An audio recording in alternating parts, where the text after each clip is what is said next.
Et puis, on va retourner au passage qui a été lu tantôt dans Marc 3e chapitre. Et on va juste lire la fin, parce qu'on a déjà lu à partir du verset 20.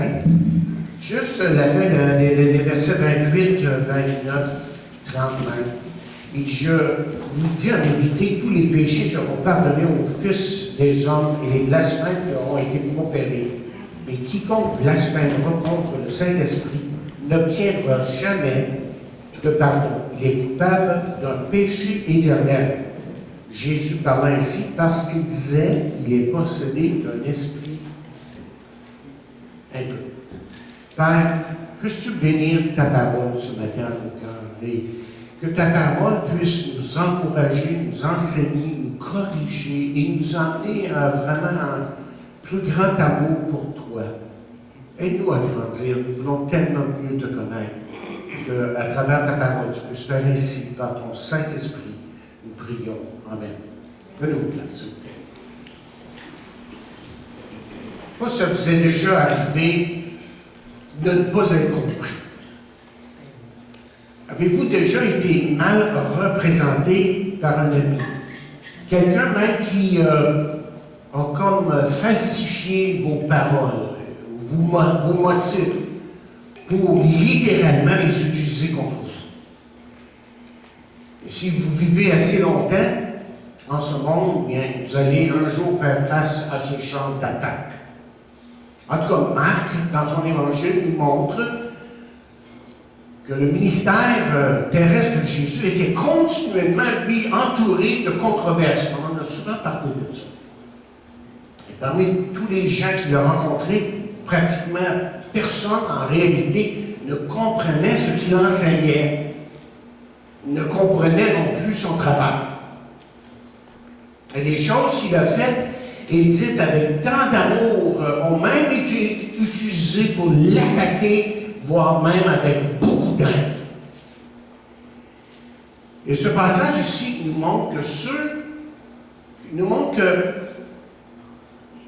que Jésus est attaqué au moins par deux groupes de personnes.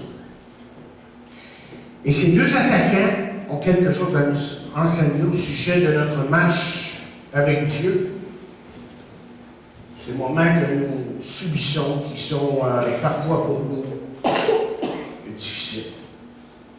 Mais écoutez, ce que vous devez comprendre, c'est que si vous êtes vraiment un disciple de Jésus-Christ, vous serez en quelque sorte attaqué. Et ce que je veux dire par ça, tout simplement, c'est que vous serez rejeté, on se moquera de vous à certains moments. C'est inévitable si vraiment vous vivez pour Jésus. Jésus le dit, hein? Il dit, si le monde ouais, sachez qu'il m'a haï à vous. Donc aujourd'hui, on va regarder ces versets et voyons le genre de défi que Jésus a fait face, a dû endurer.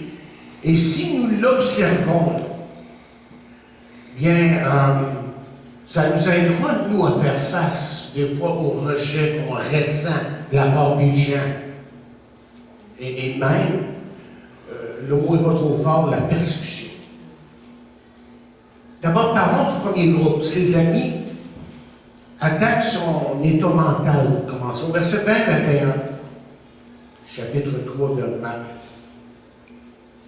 Et ce qui est incroyable, c'est que, aussi invraisemblable que cela puisse paraître, la première attaque dans ce passage vient d'une source qu'on pourrait dire tout à fait inattendue. Ses amis et sa famille.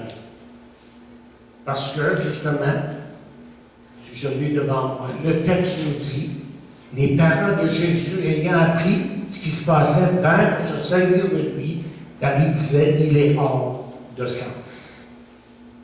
Ouais. Verset 21 le dit bien. Regardez les mots, là. Les mots hors de sens veulent précisément dire justement qu'il était hors de sens, que Jésus était devenu à leurs yeux un fou. Essayez de suivre un peu le cheminement avec moi, ce qui se passe ici dans l'évangile de Marc. On a référé à l'évangile de Marc assez souvent dernièrement et on a vu qu'il y a des choses qui se passent, là, que les gens ne comprennent pas, mais pas du tout. Par exemple, dans Marc 2, verset 5, Jésus pardonne le péché d'un paralytique. Donc, il se fait passer pour Dieu. Imaginez quelqu'un qui se promène et qui dit « Moi, je suis Dieu ». Il n'a pas dit comme ça, on le sait. C'est un peu ça qui a été communiqué, puis là, on se posait des questions. Dans Marc 3, de 13 à 18, plutôt, il fait appel à des hommes pour parcourir le pays avec lui, pour prêcher la parole. C'était vu peut-être comme un illuminé, qui se promenait d'un bord à l'autre. Et ensuite, même dans ce chapitre ici, là, le chapitre 3, verset 20 qu'on a lu tantôt, en ne mangeant pas à certains moments, ben, on a peut-être l'impression qu'il ne prend pas soin de lui-même.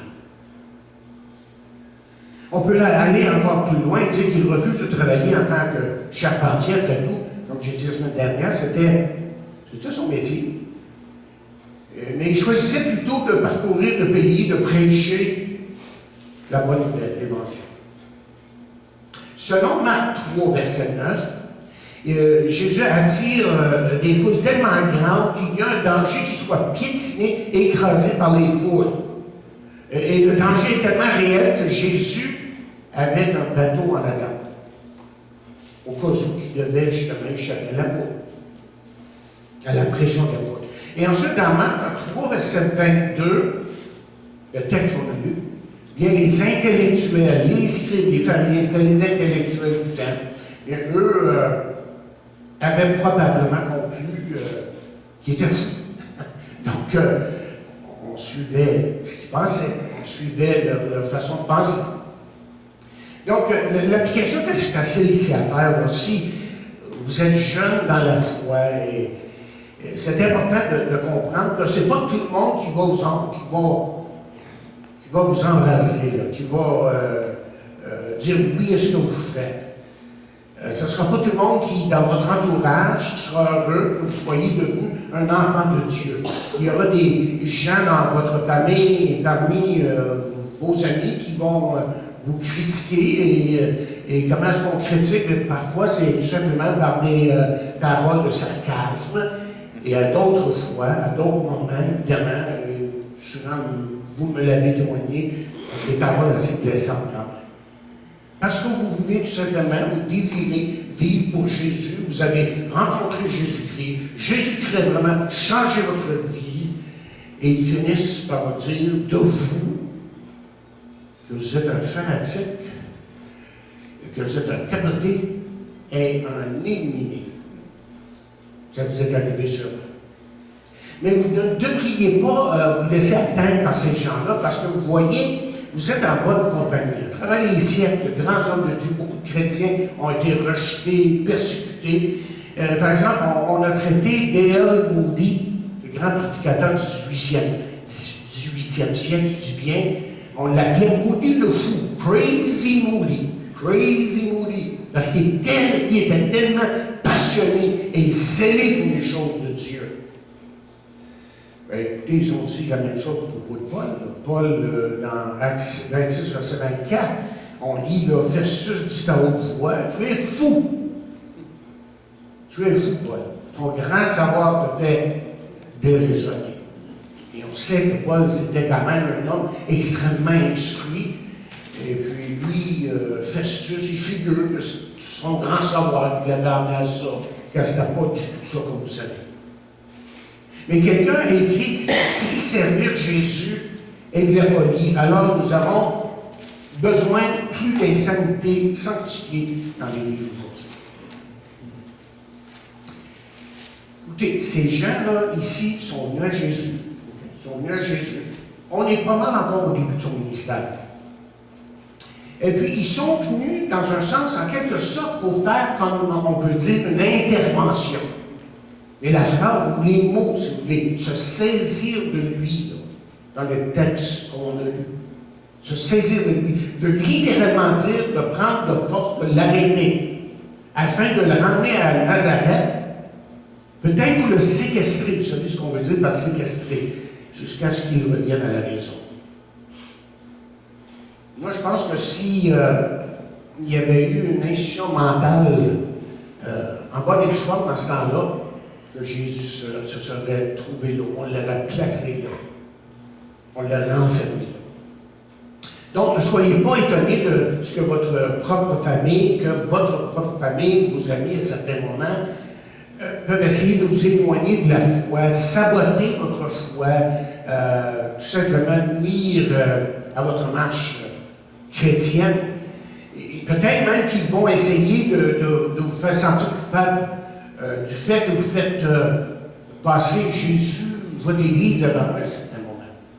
Non pas que je vous recommande de négliger votre famille, vos amis, c'est pas ça l'idée, mais eux, ils voient ça évidemment d'une autre façon.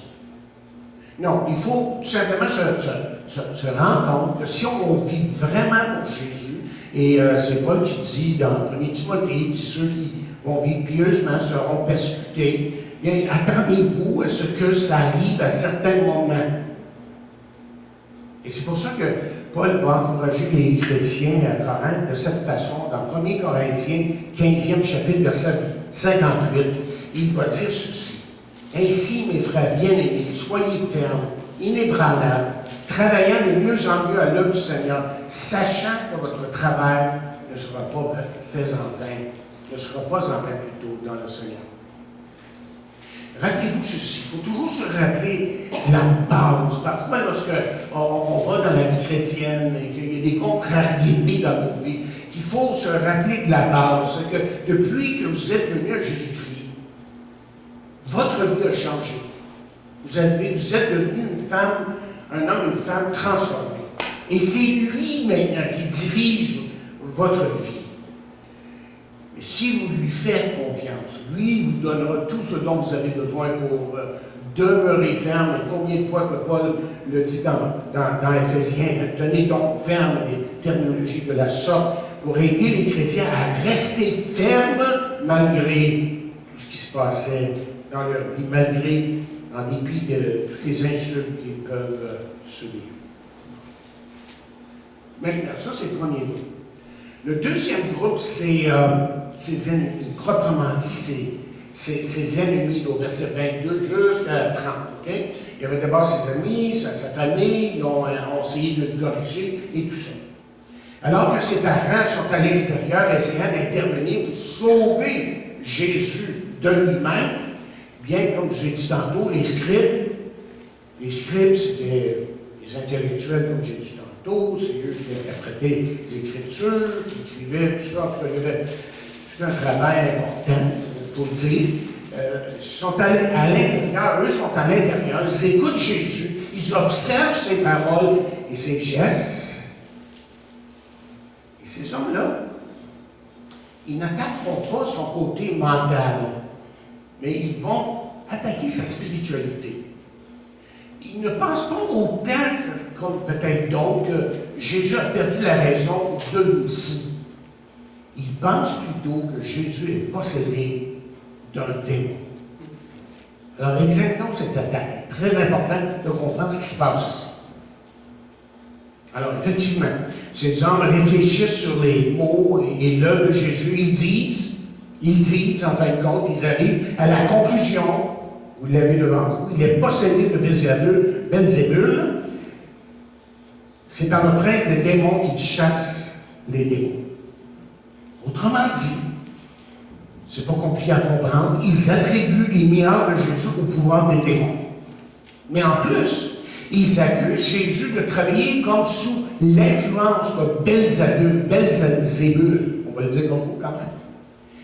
Le nom Belzébul est intéressant puisqu'il veut dire littéralement le seigneur des mouches ou le seigneur de la saleté.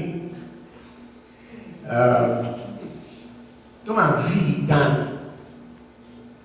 dans ce temps-là, quand on utilisait ce nom-là, on savait que c'était un démon, on parlait d'un démon qui était dégoûtant, repoussant et méchant, associé à tout ce qui était sale, dégoûtant. Donc, ce qu'on voit ici, c'est une attaque quand même assez cruelle envers Jésus. C'est une attaque qu'on pourrait dire sans merci.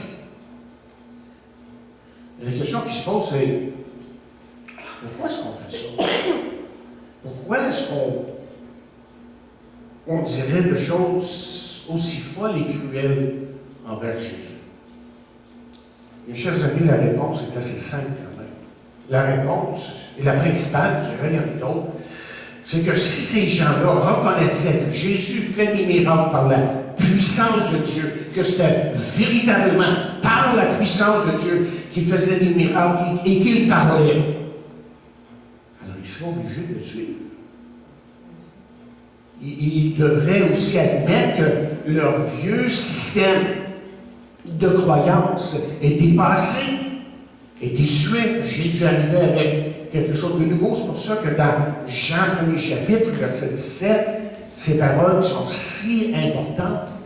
Dans l'évangile de Jean, moi je relis Jean depuis quelque temps, des dizaines et des dizaines de fois, puis je suis tellement béni de voir comment Jésus est la primauté dans le programme de Dieu et qu'il est le Fils de Dieu, qui est tout ce dont on a besoin. Mais voici ce qu'on dit dans Jean 1er chapitre, verset 17, on dit « Car la loi a été donnée par Moïse. » La loi a été donnée par Moïse. OK, vous connaissez l'histoire.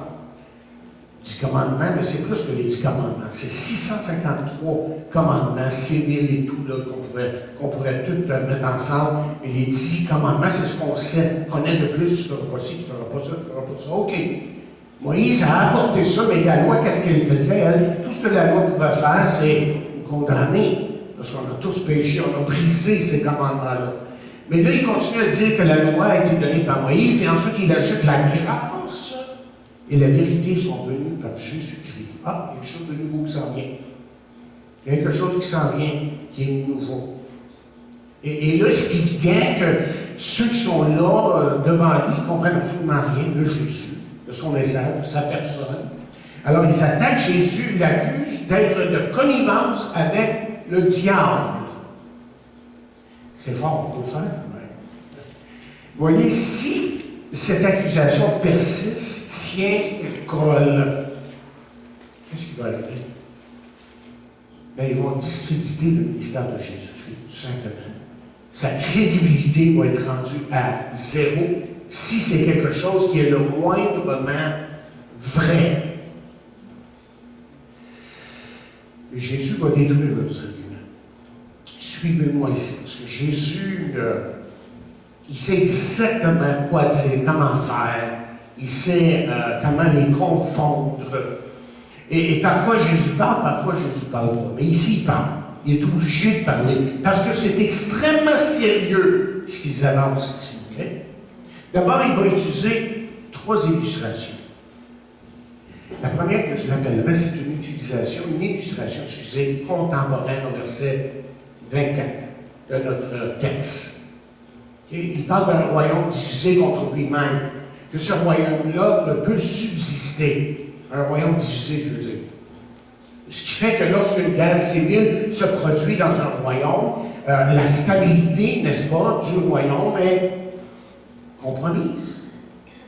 Pour qu'un royaume soit fort, c'est essentiel qu'il soit uni.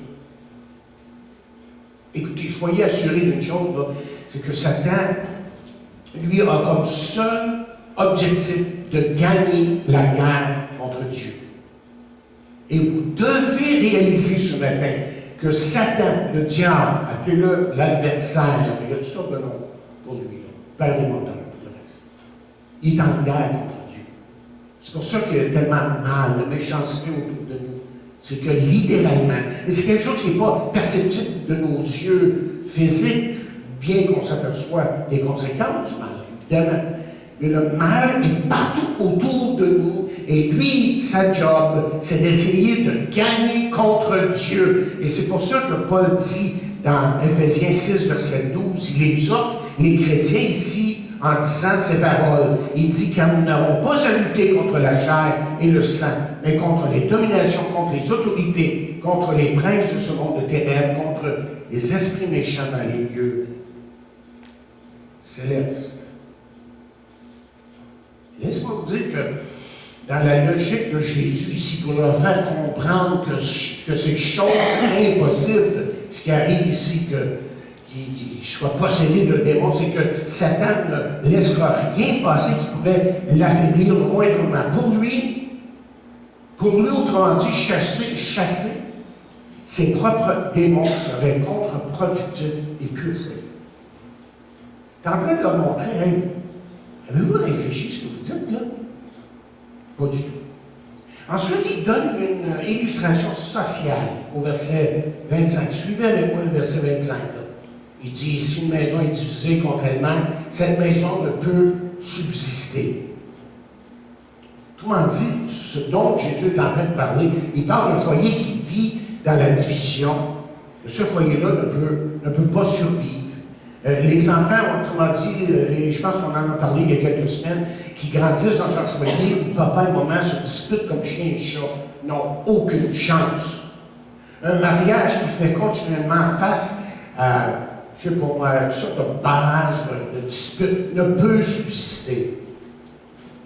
Ce qui fait en fin de compte, c'est qu'un foyer n'est pas un foyer, un vrai foyer, si ce foyer-là n'est pas rempli d'amour, d'unité de paix. Mais encore là, Satan veut gagner. Et j'ai souvent dit par le passé que s'il peut détruire la famille, il va avoir détruire beaucoup de choses. Il veut gagner, il n'est pas en guerre contre lui-même. Jésus leur montre encore une fois par un deuxième exemple le non-sens de leur parole, de leur dire. Mais là, il y a une troisième illustration, versets 26 et 27. Okay? Et Jésus dit, pour résumer, que vous ne pouvez voler une maison lorsque celle-ci est bien défendue, à moins que vous attachiez, que vous neutralisiez le propriétaire de la maison, celui qui garde la maison, si vous voulez. Donc, l'illustration est assez claire ici. Satan défend son royaume. Satan défend son royaume. Maintenant, écoutez bien. Et là, nous arrivons au point capital de notre texte. Ces gens ici qui étaient en train d'écouter Jésus, ils ont regardé le Messie de Dieu. Vous savez, on dit Jésus-Christ. Il y en a beaucoup qui pensent que ça, c'est le nom de famille de Jésus-Christ. C'est pas le nom de famille, ça parle du fait qu'il est le Messie. Le Christ, c'est le moins. C'est le Messie. Jésus est le Messie. Puis, ils avaient peut-être une idée qui était devant eux, mais ils mettaient en question beaucoup de choses que Jésus disait. Ils ont regardé le Messie de Dieu et ils l'ont appelé plutôt serviteur du quoi? Du diable. Ils ont regardé en plein dans les yeux celui qui était devenu, si vous voulez, la réponse aux prières des croyants à travers les siècles. À celui qui maintenant allait accomplir la loi et les prophètes. Et là, lui, le Messie, l'a envoyé, loin, il a vu d'être possédé d'un démon. Ce qui fait qu'en réponse à ces accusations-là, parce que ces accusations sont extrêmement sévères, Jésus donne un sérieux avertissement à ces hommes.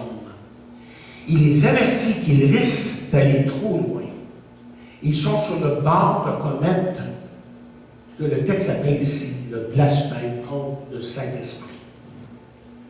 Et ça, c'est la troisième, une des questions qui a été posée cette semaine. Et je me suis dit, bien, je vais m'attarder sur ce sujet-là, parce que ce sujet, blasphème contre le Saint-Esprit, a été la cause de bien des inquiétudes pour les gens au cours des années. Plusieurs personnes qui parlent de ce texte-là, seulement me demandent s'ils l'ont commis, ce péché-là. Le blasphème contre le Saint-Esprit.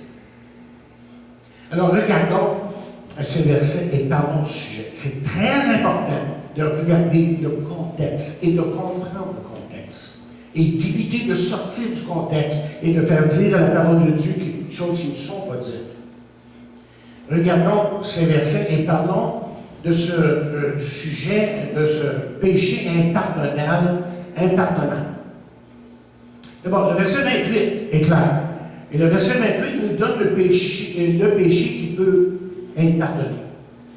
Jésus évidemment dit une phrase mémorable lorsqu'il dit « Tous les péchés, tous les blasphèmes peuvent être pardonnés. » Donc, ce qu'il est en train de dire ici, c'est prenez n'importe quel péché que vous avez commis, n'importe quel blasphème que vous avez dit ou même pensé, il peut être pardonné. Peu importe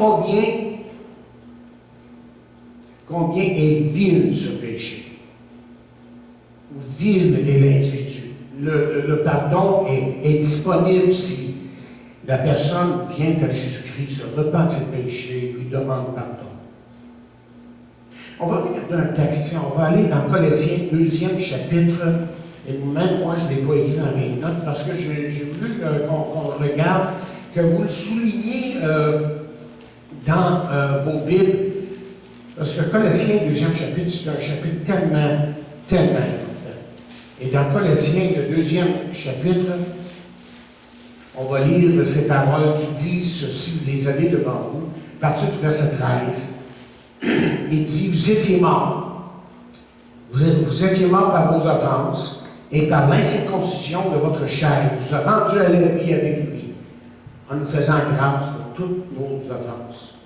Il a effacé l'acte dont les ordonnances nous condamnaient, les 10 commandements, et qui subsistait contre nous. Il l'a détruit en la clouant à la croix. Comme on dit, la croix est la réponse au péché de l'homme. Il y a juste la croix. Il n'y a pas autre chose. Mais allons plus loin dans cette pensée, juste pour un instant. Parce que je veux vraiment arriver au point important.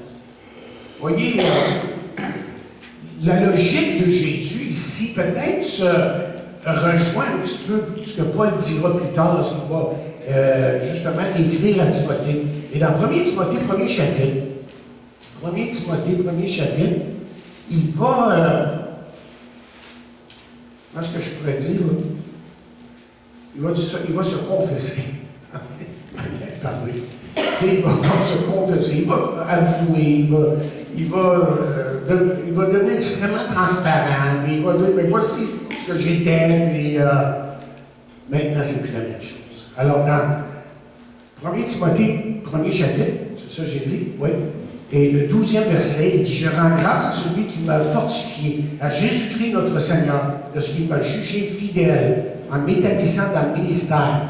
Moi, et là, il fallait lire, qui était auparavant blasphémateur, un persécuteur, un homme violent. Pas à peu près, parce qu'il mettait les chrétiens à mort. Et il dit, mais j'ai obtenu miséricorde parce que j'agissais par ignorance dans l'incrédulité. Continue au verset 14. Et la grâce de notre Seigneur a surabondé avec la foi et la charité qui est en Jésus-Christ. C'est une parole certaine et entièrement digne d'être reçue, que Jésus-Christ est venu dans le monde sauver les pécheurs, dont je suis.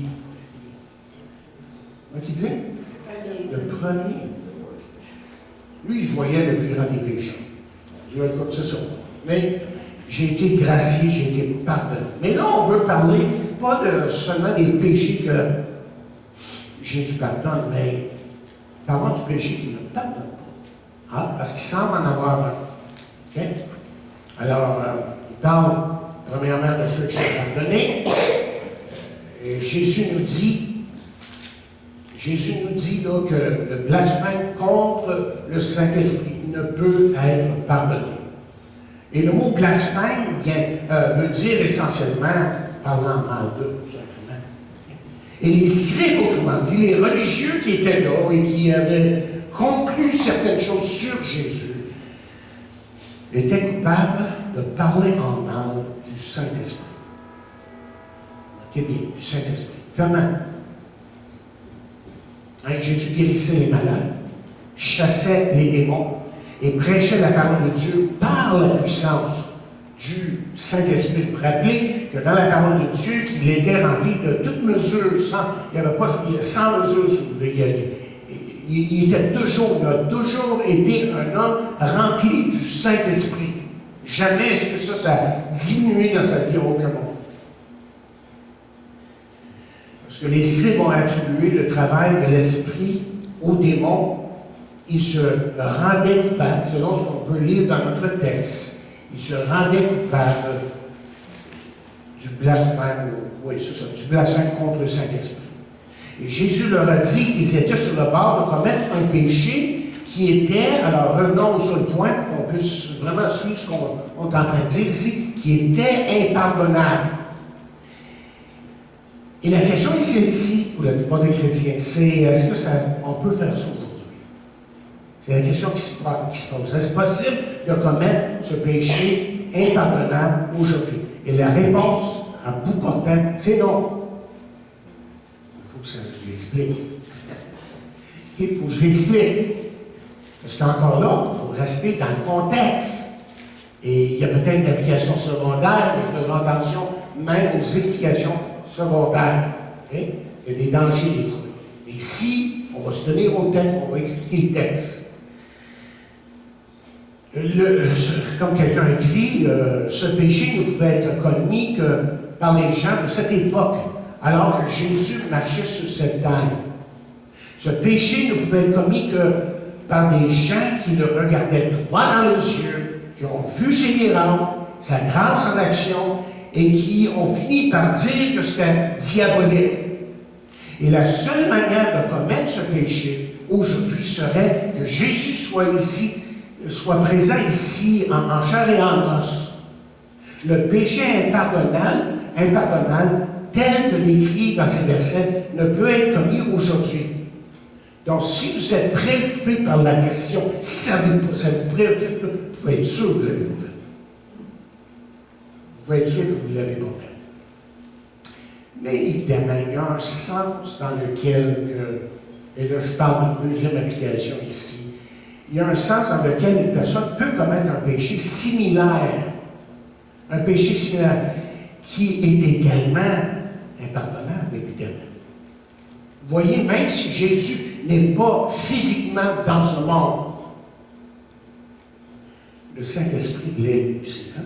Le Saint-Esprit témoigne, parle de Jésus. Et donc, on lit dans Jean 15, verset 26, quand sera venu le Consolateur, que je vous enverrai de la part du Père, l'Esprit de vérité qui vient du Père, il rendra témoignage de moi.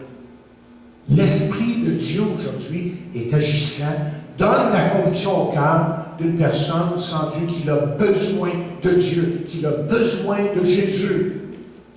C'est pour ça qu'on lira dans Jean 16, verset 7 à 11. Jean 16, 7 à 11, si vous n'avez pas souligné ces versets-là dans votre Bible, vous devriez le faire. Les versets, je dirais, clés concernant l'œuvre du Saint-Esprit aujourd'hui. Il dit cependant, je vous dis la vérité, il vous est avantageux que je m'en aille, car si je ne m'en vais pas, le Consolateur ne viendra pas vers vous, mais si je m'en vais, je vous l'enverrai. Et quand il sera venu, il convaincra le monde en ce qui concerne le péché, justice, jugement, qui concerne le péché parce qu'il ne croit pas en moi, la justice parce que je vais au Père et que vous ne me verrez plus, le jugement parce que le prince de ce monde est jugé. Donc, lorsque l'Esprit de Dieu fait cette œuvre dans un individu, qu'il appelle quelqu'un à venir à Jésus, si cette personne vient, se repent et de ses péchés, croit en Jésus, place sa confiance en Jésus, mais la Bible est claire dans ce qui a trait au résultat, parce qu'elle dit crois au Seigneur Jésus et tu seras sauvé. Tout simple que ça. Cependant, si une personne, évidemment, fait la sourde oreille, endurcit son cœur contre Dieu, alors une vie sans Dieu lui est. C'est les conséquences. C'est une vie sans espoir, en fin de compte. Parce qu'en fin de compte, la croix est le seul remède pour le péché.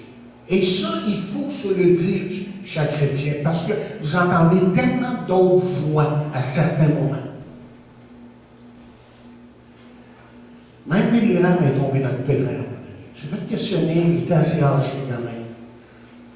Et puis là, on me questionne, mais là, tu sais, ouais, Jésus, oui, mais peut-être les musulmans ont une autre voix. Ah, ben oui, mais. Non. J'étais vraiment déçu quand j'ai entendu cette réponse-là, qu'il y avait de moindrement de chance que ce soit autre chose que la croix. Et pourtant, durant tout son ministère, il n'a jamais dévié de ce message-là. Mais vers la fin, un dénommé Schuller lui demande, si tu fais des musulmans, ah oui, les autres, lui, il rentre dans une réponse qui ne tient pas debout, malheureusement. En tout cas, on a écrit son organisation, ils ont jamais répondu. Malheureusement. à ça. Il a le droit de faire des erreurs, mais ça, c'est une erreur capitale. Je dirais que c'est une erreur pas mal importante, parce qu'il n'y a pas d'autre chose qui amène un homme au salut que la croix du calvaire. Je veux que vous voyez des paroles terrifiantes. Je dirais, oui, terrifiantes dans la parole de Dieu, qui sont assez claires. Dans Hébreux 10, versets 26 et 27. Des versets que peut-être ne lisez pas souvent Hébreux, parce que vous trouvez qu'Hébreux, c'est compliqué. Et c'est vrai, c'est un livre qui est plus difficile à comprendre que les autres. C'est pour ça que si vous êtes jeune dans la foi, il y en a quelques-uns ici qui sont jeunes dans la foi, écoutez, on ne vous dit pas d'aller dans Hébreux, dans vos premières lectures de la Bible. Ça va venir plus tard. On va peut-être vous dire d'aller dans les évangiles, Jean et tout ça, et là vous allez comprendre l'amour de Dieu et tout le reste. Mais il y a des versets importants dans Hébreux. Par exemple, dans Hébreux 10, versets 26 à 27, voici ce que nous lisons. Il dit qu'à si nous péchons volontairement après avoir reçu la connaissance de la vérité.